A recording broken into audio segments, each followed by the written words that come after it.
नमस्कार, मैं संजीव और आप देख रहे हैं दृष्टि न्यूज विद्यार्थी नाम। मैं मौजूद हूँ अभी सरंजन विधानसभा क्षेत्र के प्रत्याशी आभास झा के आवास पे पहुंचा हूं और जो तमाम जानकारियां हैं इकट्ठा हम करने का प्रयास करेंगे। आज जिस बात को लेकर यहां पर हम आए हैं वो दर्शकों को हम बताएंगे, साथ में हम जानकारी इकट्ठा करने का प्रयास करेंगे। यहां पर में उनके जो बाउंसर हैं वो यहां पर मौजूद है, जो बॉडीगार्ड है वो यहां पर मौजूद है, उनसे हम जानकारी लेने का प्रयास करेंगे जो आभास झा जी हैं वो हैं कि नहीं अपने आवास पर। जैसा कि देखिए उनका काफिला जो उनकी गाड़ियाँ हैं वो लगी हुई है और जो तमाम जानकारी हम लेने का प्रयास करेंगे जो वो यहाँ है या नहीं। यहाँ पर उनके बाउंसर उनसे बात करने का प्रयास करेंगे। क्या नाम हुआ आपका? राजू। राजू जी, आभास झा जी हैं क्या?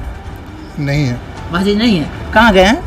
आए हैं क्षेत्र में, लेकिन वो कहीं फंक्शन में गए हुए। अच्छा, तो क्षेत्र में जैसा कि बता रहे हैं, क्या नाम बोले थे अपना? राजू जी जो इनके बाउंसर हैं ये बता रहे हैं जो आभास झा जी आए तो हैं लेकिन अभी क्षेत्र में कहीं गए हुए हैं। लेकिन हम कॉल लाइन पर जोड़ने का इनका प्रयास करेंगे और दर्शकों से जो भी बातें होती है वो सुनवाने का प्रयास करेंगे। बने रहे हमारे साथ दृष्टि न्यूज विद्यार्थी धाम। तो जैसा कि हमारे साथ कॉल लाइन पर जो नेताजी हैं आभास झा जी हमारे साथ जुड़ चुके हैं और उनसे दो टूक हम बात करने का प्रयास करेंगे। जो जानकारी सामने निकल के विशेष सूत्रों से निकल के आ रही है, जिसमें पता चला है जो सम्राट चौधरी है भारतीय जनता पार्टी के जो प्रदेश अध्यक्ष हैं, उनके पिताजी से भी इनका बहुत गहरा संबंध रहा है। और एक वीडियो क्लिप जो हाथ लगी है हमारे विशेष सूत्रों से, जिसमें देखा गया कई बार विशेष फंक्शन में आभास झा जी के साथ में जो सम्राट चौधरी है भारतीय जनता पार्टी के प्रदेश अध्यक्ष, उनके साथ इनको देखा गया। तो इनसे हम कॉल लाइन पर जुड़ चुके हैं। साथ में जो जानकारी है वो इकट्ठा करने का प्रयास। क्या लगता है 2025 का विधानसभा चुनाव है उसमें बीजेपी के साथ जाना ये पसंद करेंगे या सांकेतिक रूप से जो पता चल रहा है जो बीजेपी के साथ आभास झा जी जा रहे हैं, तो उसके विषय में क्या कहते हैं वो तमाम जानकारी हम अपने दर्शकों को बताएंगे। बन रहे हमारे साथ। जी सर नमस्कार। हाँ नमस्कार संजीव जी, कैसे हैं? जी सर ठीक है। सर जो विशेष सूत्रों से एक जानकारी मिल रही है, एक वीडियो क्लिप भी हमें हाथ लगा, एक फोटो हाथ लगा, जिसमें ये पता चल रहा है सांकेतिक रूप से सर जो 2025 का जो विधानसभा चुनाव है उसमें सरंजन के उम्मीदवार के रूप में, बीजेपी के उम्मीदवार के रूप में उभरते हुए नजर आ रहे हैं। क्या कहेंगे सर इसके विषय में? हाँ संजीव जी, पता नहीं किस वीडियो क्लिप की आप बात कर रहे हैं, क्योंकि राजनीतिक जीवन में तो निश्चित रूप से लोगों से मिलना जुलना लगा रहता है। हाँ, और ये एक बहुत कटु सत्य है कि मेरी राजनीतिक जीवन की सफ़र जो है हमारे शकुनी चौधरी जी माननीय के साथ शुरू हुआ और समता पार्टी में उन्हीं के द्वारा हमको लाया भी गया। और एक मेरा गहरा और एक मेरा पारिवारिक संबंध जो है शकुनी बाबू के जो है सो परिवार के साथ रहा है। और निश्चित रूप से सम्राट जी हमारे छोटे भाई की तरह हैं। सम्राट जी से भी मेरा वैसे ही संबंध रहा है, एक पारिवारिक संबंध रहा है। और कई अवसरों पर हमारे यहाँ वो कई फंक्शंस में हमेशा आते रहे हैं एक परिवार के सदस्य के तौर पर। अभी बहुत मुश्किल है कहना कि हम बीजेपी में जाएंगे नहीं जाएंगे। हाँ, लोगों का आकलन है कि बीजेपी में लोगों का भी कहना है कि आपको बीजेपी में जाना चाहिए। इस पर अभी हम विचार कर रहे हैं, अपने समर्थकों से इस पे चर्चा कर रहे हैं। सभी लोगों के राय के बाद ही जो है कोई फैसला हम लेंगे इसमें।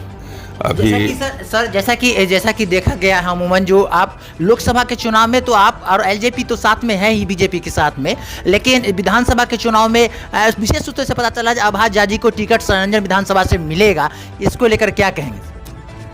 2025 संजीव जी अभी बहुत दूर है और अभी आने वाला जो समय है 2024, ये सबसे जो है सो अभी प्रथम जो है सो प्रायोरिटी है कि इसमें देखना होगा कि कैसे हम लोग जो है इस देश के भविष्य के लिए जो है अपने लोगों के साथ एक बेहतर जो है भारत का निर्माण हो, नरेंद्र मोदी के नेतृत्व में उसका निर्माण हो।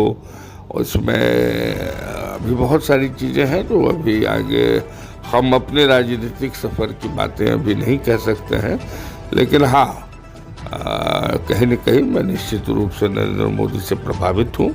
और जो मैंने अभी देखा है कि जिस तरह से पूरे देश में भ्रष्टाचार के खिलाफ नरेंद्र मोदी ने जो है आगाज छेड़ रखा है और आज जिस तरह से पूरे जो है विश्व स्तर पर नरेंद्र मोदी का आज जो है नाम हो रहा है, जिस तरह से उनके कार्य करने की शैली है, ये किसी भी व्यक्ति को प्रभाव जो है सो पड़ सकता है इसका।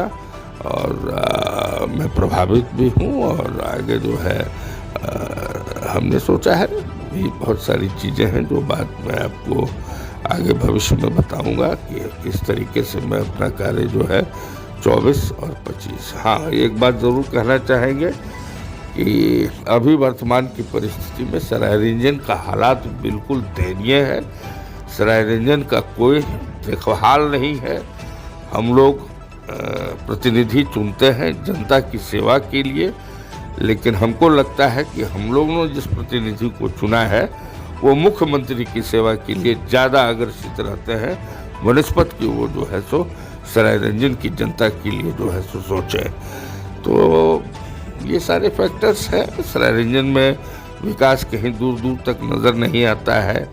यहाँ पे बिल्कुल एक शून्य सा जो है सो एक ब्लैक होल सरायरंजन जो है बन गया है।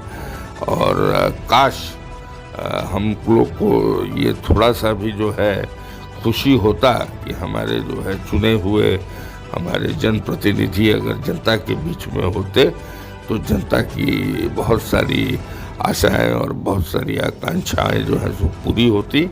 लेकिन क्योंकि उन्हें मुख्यमंत्री की सेवा में ही जो है ज़्यादा वक्त गुजारने में ज़्यादा आनंद आता है, तो मैं घूम रहा हूँ क्षेत्र में, लोग काफ़ी इससे जो है सो त्रसित हैं और लोग बदलाव की ओर जो है सो संकेत दे रहे हैं।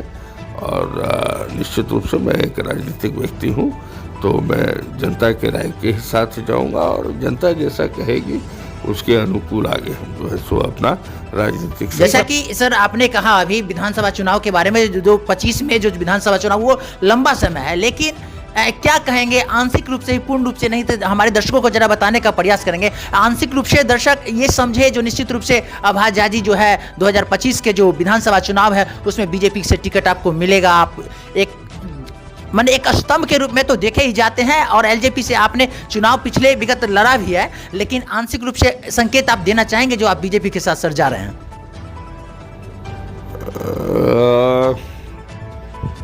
अगर आप कहते हैं तो हम भी आपको थोड़ा बहुत संकेत दे देते हैं कि आपके सोचने का जो आपका जो पूरा आकलन मेरे प्रति किया हुआ है उसमें कुछ हद तक तो सच्चाई है जी, इसमें कहीं कोई दो राय नहीं।